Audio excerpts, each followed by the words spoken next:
Buenos días a todos, bienvenidos a esta nueva entrevista en Idealista News, donde analizamos las tendencias y realidades del mundo inmobiliario y económico. Soy Paloma Martínez Almeida y formo parte del equipo de Idealista News. Hoy tenemos una entrevista muy especial. Me acompaña Gonzalo Bernardos, profesor de Economía y tertuliano habitual en diversos medios de comunicación. Hoy nos habla de su visión sobre el mercado inmobiliario español. Bienvenido, Gonzalo.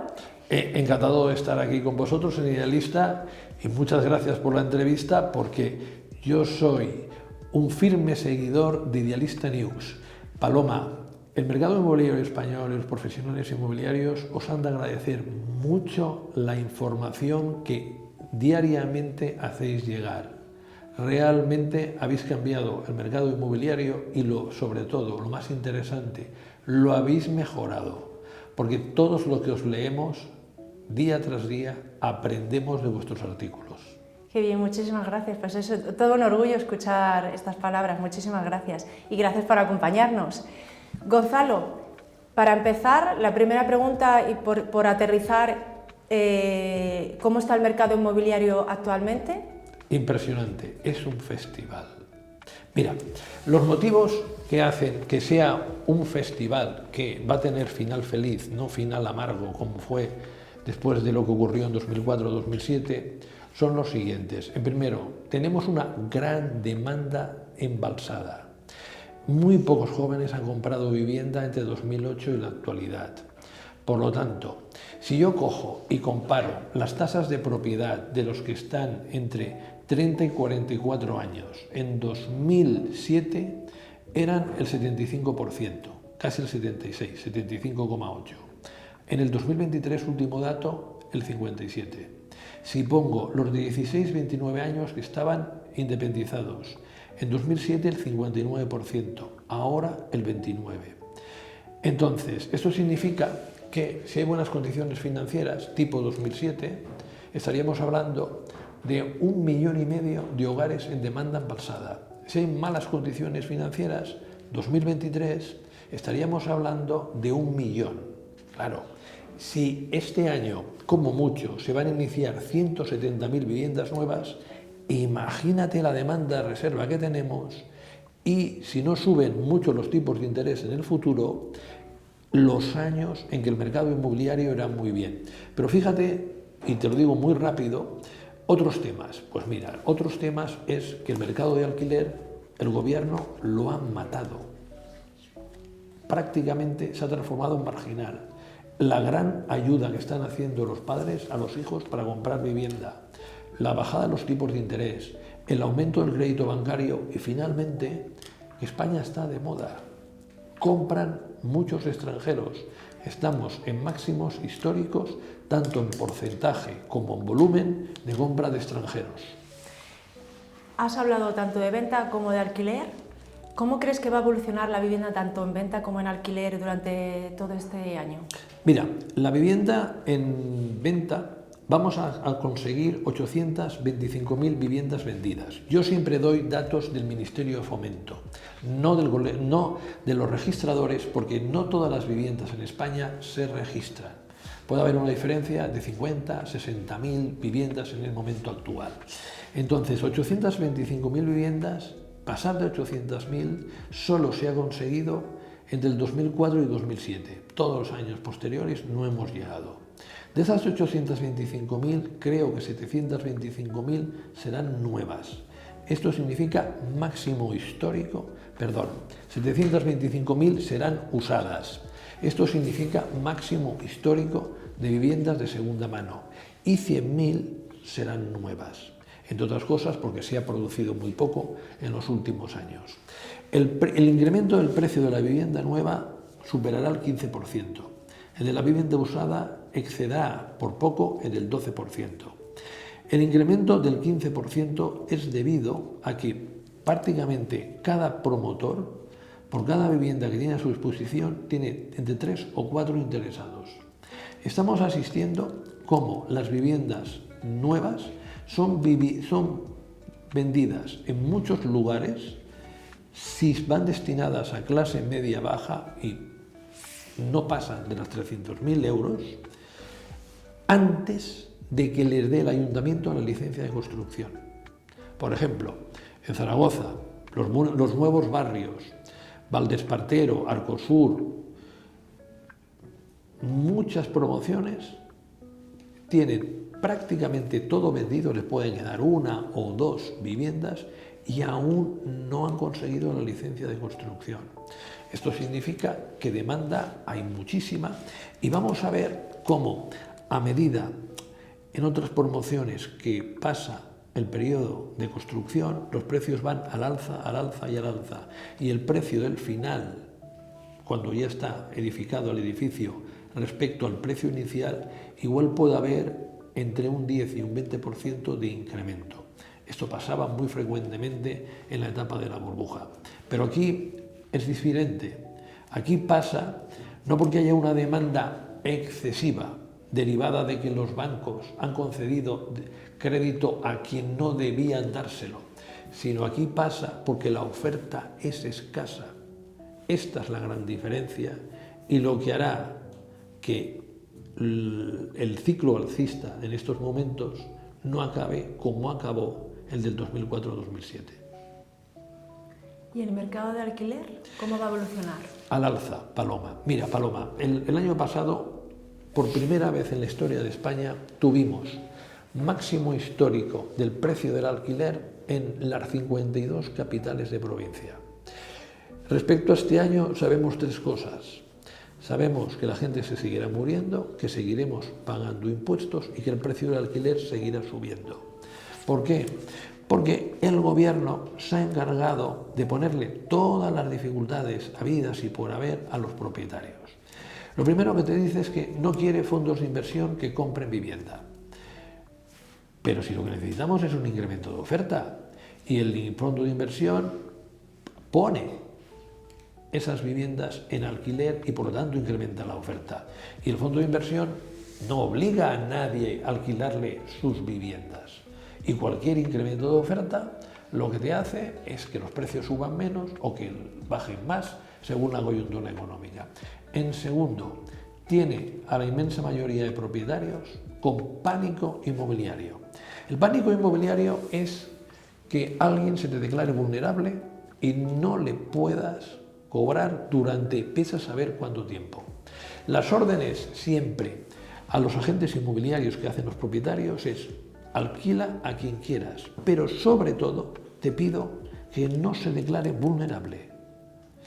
Entonces, estamos excluyendo del mercado del alquiler a aquellos que según el gobierno iban a beneficiar.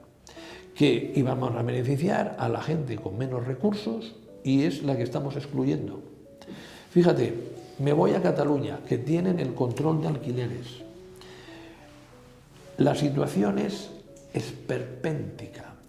Los administradores de fincas y los agentes inmobiliarios no anuncian muchas veces las viviendas de alquiler en los portales y no las anuncian porque se las quitan de las manos. Las personas entran ahora en las agencias inmobiliarias y le piden al agente inmobiliario por favor, que le den una vivienda de alquiler. Sé que la ley prohíbe pagarle a usted, pero yo le pago. Le daré 1.500 euros, 2.000 si me eligen. Al propietario le daré dinero a fondo perdido y estoy dispuesto a pagar más de lo que dice el índice de precios. Porque como era obvio, el control de precios se ha cargado a la oferta. Se la ha cargado por varios motivos. El primer motivo es porque reduce drásticamente la rotación de viviendas. En 2019, una estadística de una de las principales empresas alquiladoras en Cataluña decía que el inquilino medio permanecía 2,3 años en la vivienda. Ahora permanece casi 5. Agota prácticamente el tiempo del contrato. Y lo hace porque está seguro de que si va a otra vivienda, esa vivienda será peor y más cara. Por lo tanto, me quedo ahí todo el tiempo posible. A la vez, muchos propietarios han pasado las viviendas de alquiler convencional a arrendamiento de temporada y otros están hartos y las han vendido. Muchos ejemplos a mi alrededor tengo de viviendas heredadas. Cuando el heredero ve que tiene que poner un precio que está un 40% por debajo del mercado, dice que le den a la administración, la vendo. Estamos delante de Cataluña de volver a las chabolas, volver a las roulots, las infraviviendas a tope. Pero esto, Paloma, todos lo sabíamos. Todos los que hemos analizado el mercado de alquiler en España sabemos que en España ha habido en el siglo XX 65 años de control de precios, desde el 20 al 85, que la participación de la oferta de alquiler en el mercado total bajó drásticamente. Dos datos, Paloma. En Barcelona, provincia, era el 81% de todas las viviendas estaban en el parque de alquiler, 50. Después de muchos años de control de alquileres y de que fueron una ruina para los propietarios arrendar una vivienda, se convirtió en el 23% en 1990. Madrid, aún peor, era el 82% en el año 50. En el año 90, en el censo, solo el 16%. Esto es a lo que vamos. Cualquiera que lo haya estudiado lo sabe. Pero el problema es que la política del gobierno la establece Sumar en relación a la vivienda. Y Sumar tiene una política que es: voy a engañar a la población para conseguir unos cuantos votos. Y este es el problema que básicamente tenemos. Yo al gobierno le pido algo tan sencillo. Ha rectificado tantas veces que, hombre, rectifica con la vivienda. En lugar de hacer medidas que lo que hacen es perjudicar a los inquilinos y a los propietarios y a los que quieren comprar vivienda, haz medidas que le favorezcan. Piensa menos en los votos, que tampoco los vas a obtener, porque el tema de la vivienda va a ser un boomerang contra el gobierno, y piensa más en la población y busca soluciones, que las hay y son relativamente fáciles. ¿Qué soluciones propondrías tú? Esto es muy sencillo. Mira, vamos al alquiler, ¿vale? Vamos al alquiler, y el alquiler lo que tienes es una demanda que supera con mucho la oferta. Hay un exceso de demanda muy importante, entre otras cosas porque cada vez más en las ciudades hay población itinerante, porque estamos con muchísimos jóvenes menores de 40 años que vienen de Europa a pasar temporadas en Valencia, en Barcelona, en Sevilla, en Málaga, hasta en Zaragoza, ¿vale? Entonces, en esta situación, tú lo que tienes que hacer es aumentar la oferta. Hay dos posibilidades de aumentar la oferta. La pública, no quieren. Sí, me dirás tú, claro que quieren. Lo están diciendo todos los días, que están dispuestos a hacer mucha más oferta de vivienda de alquiler de protección oficial. Vamos a los datos, Paloma. 2.365 de alquiler de protección oficial en 2023, último dato. ¿Esto qué es? Nada, nada. ¿Por qué no quieren hacer vivienda de protección oficial de alquiler? Por dos motivos. Porque no les pagan. El Ayuntamiento de Málaga, el único que conozco yo que lo hace público, hay un 40% de morosidad. Y no lo hace público porque les dicen que como es público es de todos y no pagan. Segundo, que han de hacer rehabilitaciones en muy pocos años, porque no en todas, pero en bastantes, la conservación de estas viviendas no es la adecuada. Entonces, bueno, si el sector público no quiere hacer, es respetable. Venga, que lo haga el sector privado. Pero si lo va a hacer el sector privado, le ha de facilitar la vida, no fastidiarle. Y hasta ahora lo único que has hecho es fastidiarle. Un tema que yo llevo haciendo y pregonando durante diversos años y que formaba parte del programa de Colboni cuando estaba en el ayuntamiento, que ha dado un giro a 180 grados una vez es alcalde, y que era el siguiente, que es mío, este programa, es: vamos a coger y vamos a hacer que lo que no le dé el mercado se lo dé el ayuntamiento. Por ejemplo, si tenemos una vivienda que está en 1.200 euros, vamos a una vivienda que la podemos poner a 600 euros. Y el ayuntamiento o la administración en general, uno le da dinero metálico, pero también le dan dinero en menos impuestos y más seguridad. ¿Qué significa esto? Le quito el impuesto sobre la renta, necesito la colaboración del Estado, pero por el 100%. Le quito el impuesto sobre bienes inmuebles. Cojo y los seguros corren a cuenta del sector público. Y, evidentemente, yo lo que le aseguro es, para los próximos 15 años, una rentabilidad que esté por encima del bono del Estado. Es decir, por ejemplo, una rentabilidad del 5%. Pero fíjate, lo siguiente que hago es, al cabo de 15 años, que este es el bombón, la mitad del gasto en rehabilitar esa vivienda se la paga la administración. Porque, Paloma, el tema no solo es tener viviendas de alquiler, es tener viviendas de alquiler confortables, con buenas condiciones y a un precio ajustado. Claro, aquí lo que te cuentan es que, no, mire, nosotros ponemos el control de alquileres o queremos ponerlo para que el propietario haga protección social. Permítame, señor político, ni hablar. El propietario paga impuestos y con esos impuestos que paga se ha de hacer protección social y la han de hacer ustedes, los políticos, no el propietario. El propietario, si usted le ofrece entrar en ese programa, entrará la mayor parte de las veces encantado. Pero no me haga lo que están ustedes acostumbrados a hacer, porque al político enseguida se le ocurre, crearemos una agencia del alquiler. Ya lo hizo Zapatero, fue un desastre y nos costó muchísimo dinero a todos los españoles.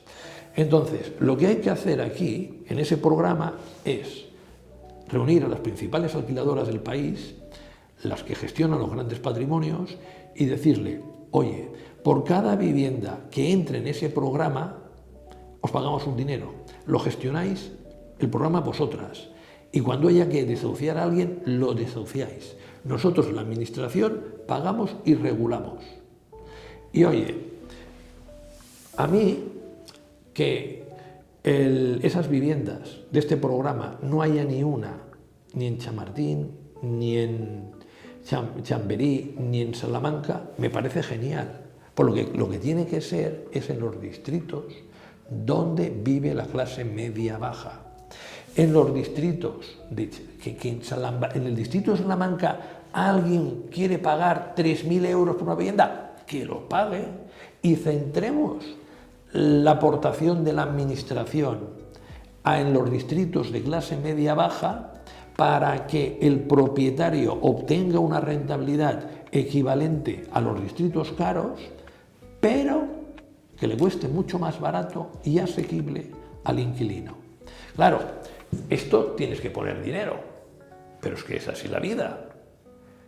En lugar de coger y destinar dinero a hacer promociones la administración pública, que no hace falta que las haga, que la pueda hacer el sector privado, destina ese dinero de forma inmediata a que mucha gente pueda vivir de alquiler a un precio asequible. Todo el mundo no, pero empecemos por ahí. Has hablado de la falta de oferta de ¿Sí? vivienda. ¿Por qué no se construye más vivienda cada año? ¿Y cuál estimas que es el nivel adecuado para cada año? Mira, en este momento estaría muy bien poder hacer un mínimo de 350.000 viviendas. ¿Por qué? Por la sencilla razón que es la demanda normal de los próximos años. Yo considero que casi por cada vivienda que hacen los promotores tienen 3 clientes en la actualidad. ¿De dónde sale esta demanda tan elevada? Pues sale de la demanda embalsada, sale de la llegada de 400.000 inmigrantes, sale de muchísima gente que está en una vivienda que le parece demasiado pequeña o que le parece que no tiene una situación que es la que ella busca, y todo eso lo puede dar la vivienda nueva. Además, las promociones de vivienda nueva cada vez más tienen unas características que son diferentes de las de la usada. Tienen una piscina, tienen una zona jardinada y tienen incluso hasta un club social, algunas, porque estamos hablando de promociones de 120, 150 viviendas y sobre todo con unas características que me parecen ideales, una parte de esas promociones. Muchos pisos arriba, es decir, 10, 12, 8 alturas y abajo verde, la zona jardinada y todo esto. Mira, yo en tema de urbanismo me encanta mucho lo que está haciendo en los nuevos barrios, los del sur de Zaragoza, el ayuntamiento, el planeamiento que ha hecho. Son una pastilla muy grande de terreno con 2 grandes torres en los extremos de la pastilla y en el centro, en la primera planta, está la piscina, está el parque infantil, están las zonas verdes y abajo del todo son comercios. Luego te vas y enseguida te encuentras un parque, una zona verde. Esto es el nuevo urbanismo para mí. A mí, que aquí en Madrid haya partes de la ciudad que solo puedas hacer 4 alturas, me parece un desperdicio de terreno. En Barcelona, muy cerca del 22 Arroba, donde hay grandes torres de oficinas, Ada Colau no te permitía hacer más que rehabilitación. Imagínate que es un caso real. Yo compré, hace muchos años, no soy yo, es un ejemplo, es una señora que viene de Aragón, compra allá y tiene abajo un taller mecánico y arriba una vivienda. Pues a esta señora no le permiten hacer altura. Por lo tanto, ni se hacen viviendas que podían ir al mercado de alquiler, ni se permite que esas viviendas estén en mejores condiciones que la comprada hace años. Sería muy sencillo. ¿Por qué no lo hacen? Bueno, porque la administración es así. Paloma, es inconcebible que haya ayuntamientos que te tarden 1 año en dar una licencia. Que cuando el promotor trabaja con inversores, el inversor se va a fijar en la TIR, la tasa de rentabilidad, y no te tienes la misma tasa de rentabilidad si la promoción se hace en 3 años que si se hace en 2. Entonces, hay ayuntamientos que te dicen los inversores, aquí no vamos, tarda 1 año en dar una licencia. A este sí, que tarda 3 meses. Bueno, segundo, preocupante, Paloma. ¿Vendrá la compañía eléctrica y me pondrá la estación transformadora? Hay obligatoriedad de poner estación transformadora cuando la promoción de viviendas es para bastantes viviendas. Pues no lo sabemos. Igual se puede pasar 6 meses. ¿Dónde está esto? Esto es muy fácil de solucionar. Oye, rápido, licencia. Muy bien, ayuntamiento, tiene 2 meses. Si en 2 meses no otorga la licencia, silencio administrativo y aprobado. Compañía eléctrica, tiene 1 mes. Si en 1 mes no ha puesto la estación transformadora, usted va a pagar una multa que va a hacer que el promotor o el inversor no pierda o deje de ganar dinero porque usted es lento o no tiene la intención de hacer su trabajo. Pero esto es lo que yo llamo no grandes normas, sino cirugía fina. Esto le llamo el bisturí, no la tijera. Y lo que estamos viendo cuando hablan los diferentes partidos políticos de derechas, de izquierdas, sobre sus soluciones, son grandes declaraciones grandilocuentes. Hay muchos problemas de cirugía fina que se pueden solventar. Mira, yo, por ejemplo, soy partidario de lo que yo llamo urbanismo express.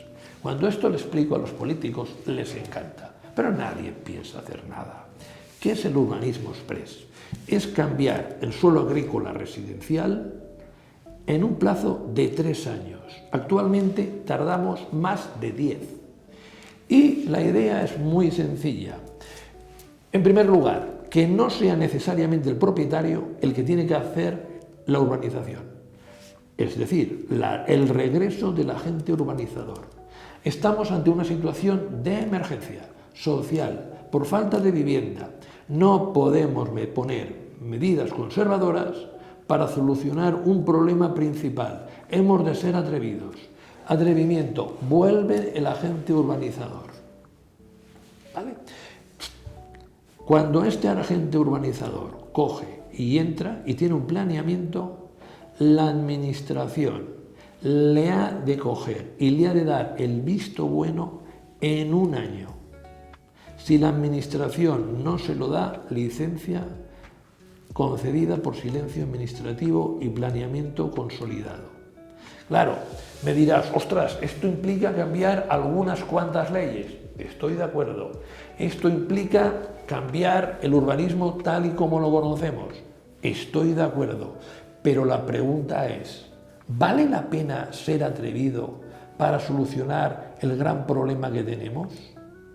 Paloma, ¿cómo puede ser que muchos ayuntamientos no tengan registrados los solares que tienen? ¿Cómo se va a hacer vivienda pública? Que dicen que van a hacer vivienda pública cuando los ayuntamientos, una parte de sus solares, no los tienen registrados. ¿Sabes por qué no los tienen registrados? Dos temas. Uno, desidia, porque el registro cuesta dinero. Espectacular. Hay personas que quieren hacer vivienda de protección oficial y se encuentran con que no encuentran los solares porque no están registrados. Es un espectáculo. Hemos de ser atrevidos, hemos de ser ejecutivos. Y no vale con hacer una reforma de la ley del suelo cosmética como es la que entró el Partido Nacionalista Vasco hace poco en el Congreso. Hay que hacer una reforma radical, que posiblemente solo sea para unos cuantos años, sí, pero es que, sin discusión, el problema de la vivienda es el principal del país. Desde luego. Has hablado de los jóvenes, que este año son clave en la demanda de vivienda. ¿Por qué? Mira, por dos razones. La primera, una alegría, porque tienen empleo. Segunda, alegría, porque tienen empleo a tiempo completo. Tercero, porque tienen la posibilidad de cambiarse a un trabajo mejor si no les promocionan suficientemente en la empresa. Claro, esto es una situación de que el mercado de trabajo va excepcionalmente en España. Claro, alguien me dirá, oye, ¿cómo puedes decir que el mercado de trabajo va excepcionalmente en España si hay un 10,5% de parados? Pues te lo digo, muy fácil. Hay un 7,3% que no hay manera que trabaje bajo ningún concepto. Porque el 7,3% es la tasa de paro del tercer trimestre de 2007. Tuvimos que traer a más de 5 millones de extranjeros para trabajar en España porque aquí no teníamos la suficiente mano de obra. Entonces, ¿y por qué tenemos tantas personas que están en paro de manera regular y que no desean incorporarse al trabajo de forma rápida? Porque si yo cobro 1.100 del paro y de la empresa me paga 1.400 y me tengo que desplazar fuera de mi localidad, me interesa seguir en el paro hasta que prácticamente se me agota.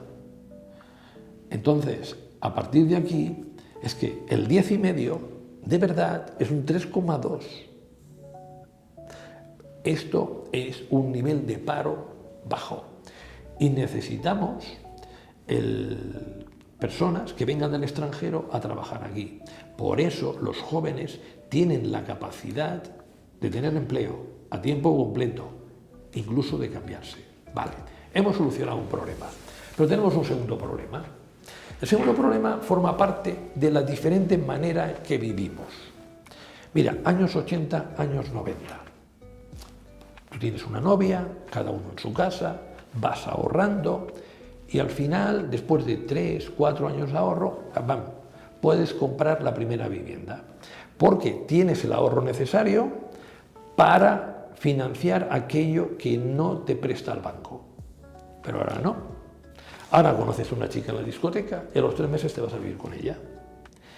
Vives de alquiler, ya te gastas un dinero que viviendo en casa de tus padres no te gastabas, y luego que esta generación es diferente de la mía. La mía, salíamos muchos días y salíamos de discoteca, de bares, etcétera, etcétera, pero nos gastábamos igual en toda la noche 3 Coca-Colas, en la noche que gastábamos mucho. ¿eh? Porque el alcohol era prohibitivo para nuestros bolsillos. De salir de restaurante, eso ni soñándolo. Entonces, evidentemente, estábamos ante un nivel de gasto de los jóvenes bastante menor. Ya sea porque ahora la diversión implica más gasto, ya sea porque se hace más turismo, ya sea porque tampoco los salarios son los que deberían ser de los jóvenes, no ahorran.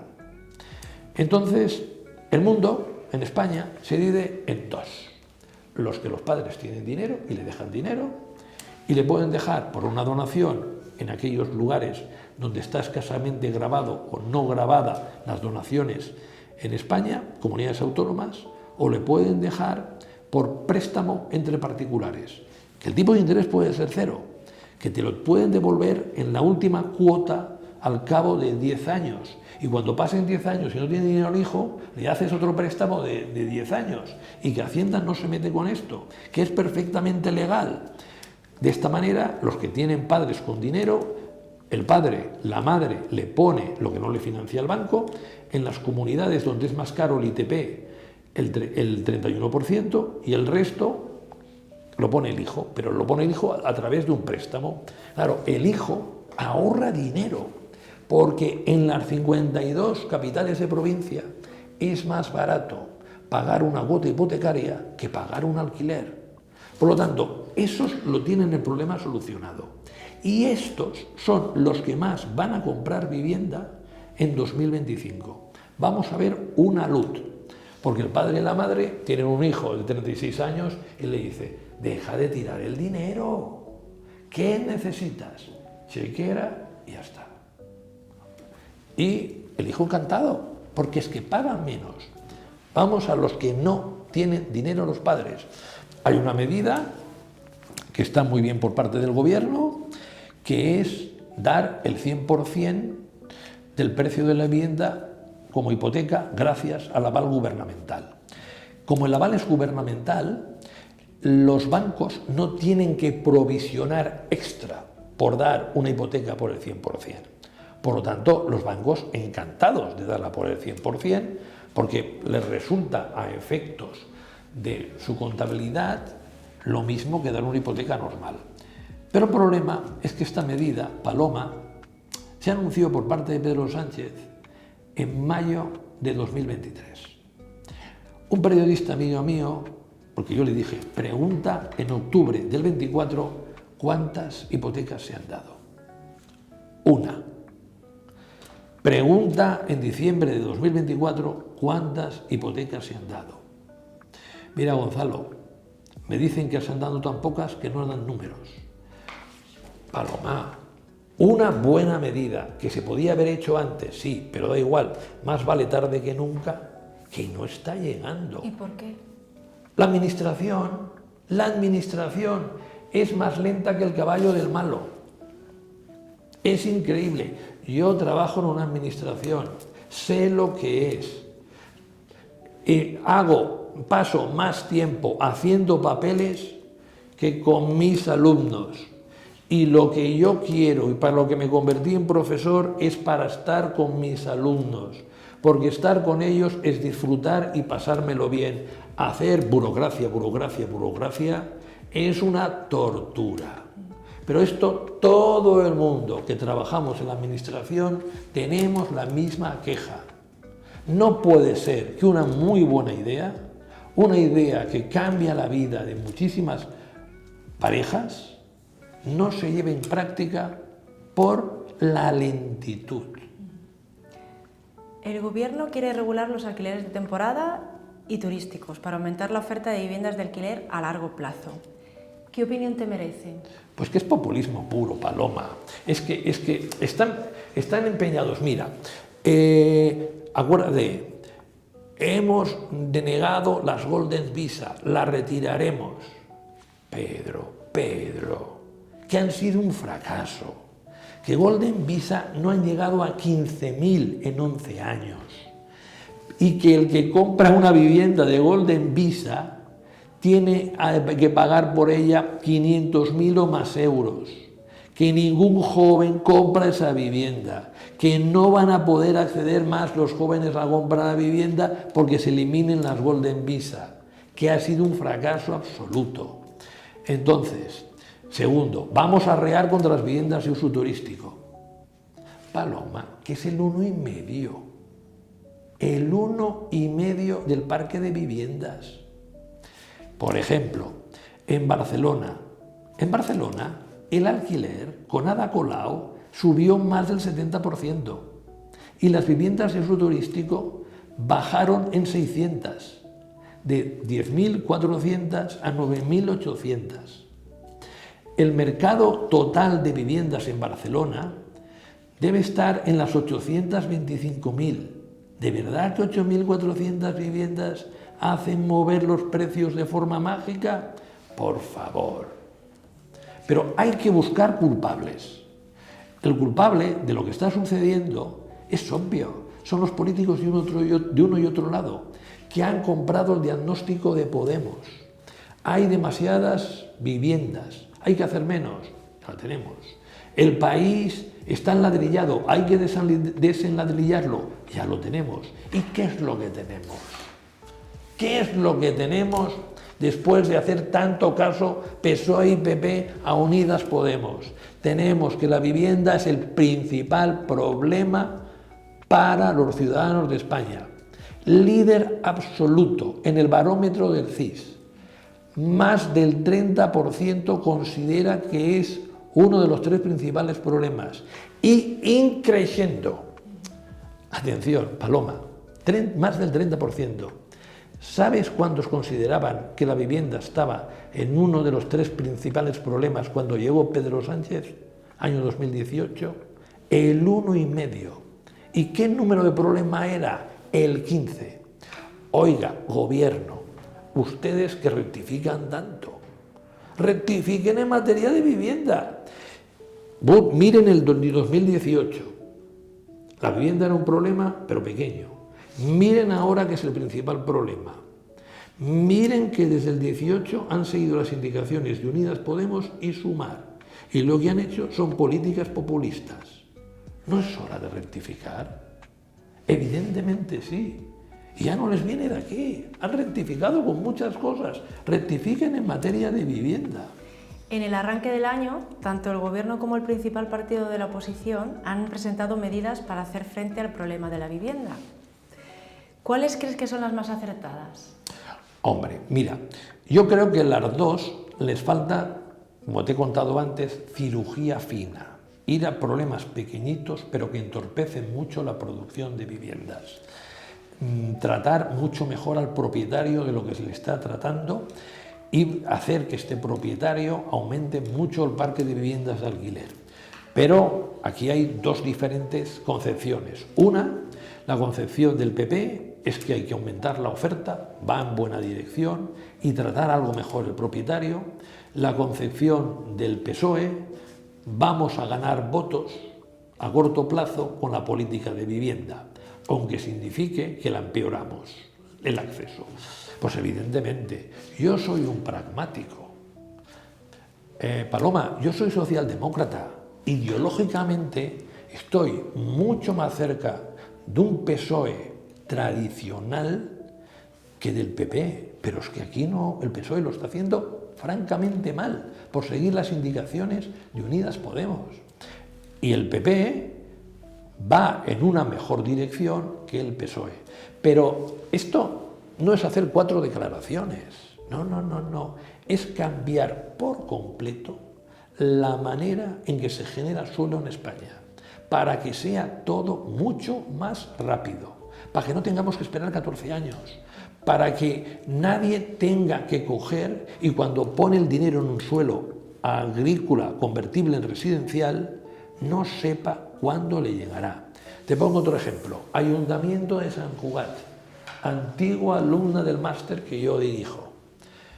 Tiene un local y cumple todas las condiciones para ser convertido en vivienda. 5 años. 5. De verdad, que lo único que tienes que hacer es cumple las condiciones, licencia. ¿Qué han hecho durante 5 años? A partir de aquí, ¿quién va a coger y va a convertir locales en vivienda? ¿Quién va a coger y va a comprar suelo urbanizable para convertirlo en finalista si la administración no sabes cuándo se pondrá a hacer el trabajo que le corresponde? Has hablado también de la ocupación como una de las principales preocupaciones de los propietarios. Sí. Las cifras oficiales reflejan caídas, pero no incluyen las ocupaciones que no son delitos de allanamiento de morada o usurpación, es decir, que no incluyen los casos de inquiocupaciones, inquilinos que han dejado de pagar la renta de forma voluntaria y premeditada.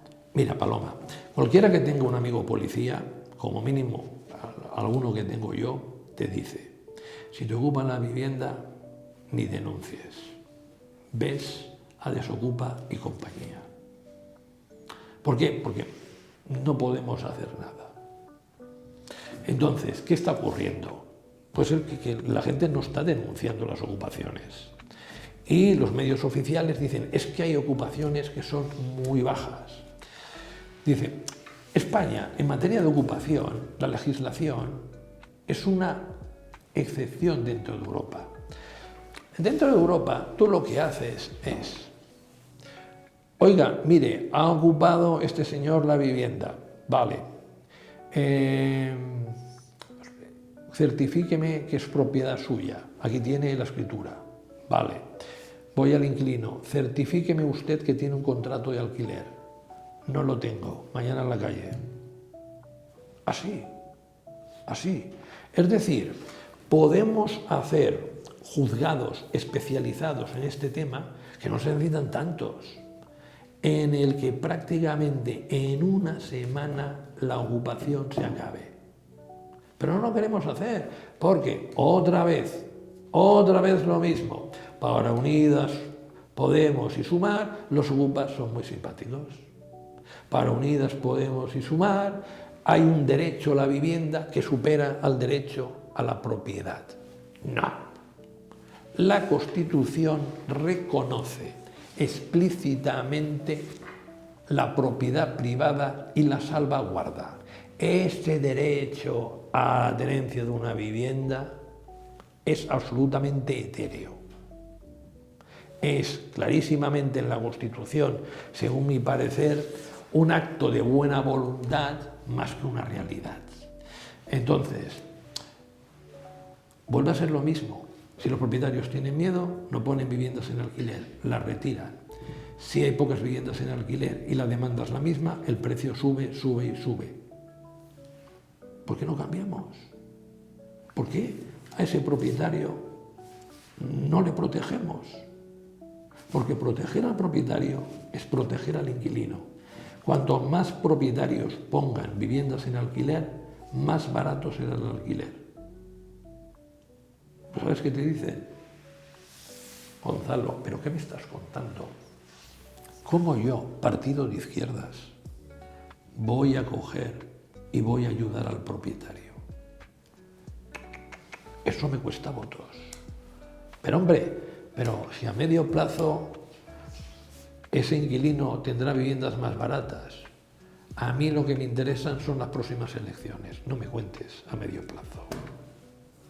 Pues nos quedamos con este mensaje final. Ha sido un placer conversar contigo y gracias por compartir tu tiempo y tus ideas sobre el mercado inmobiliario, Gonzalo. Y a todos los que nos escucháis o veis, muchas gracias por acompañarnos. Soy Paloma Martínez Almeida y nos vemos en la próxima entrevista. Gracias. Paloma, un placer, de verdad. Ya sabes que tú y yo nos conocemos desde hace muchísimos años, que te tengo una gran estima y lo dicho, Paloma, a seguir como lo estáis haciendo. Idealista News es maravillosa. Muchísimas felicidades, Paloma, y muchas gracias por entrevistarme. Gracias a ti.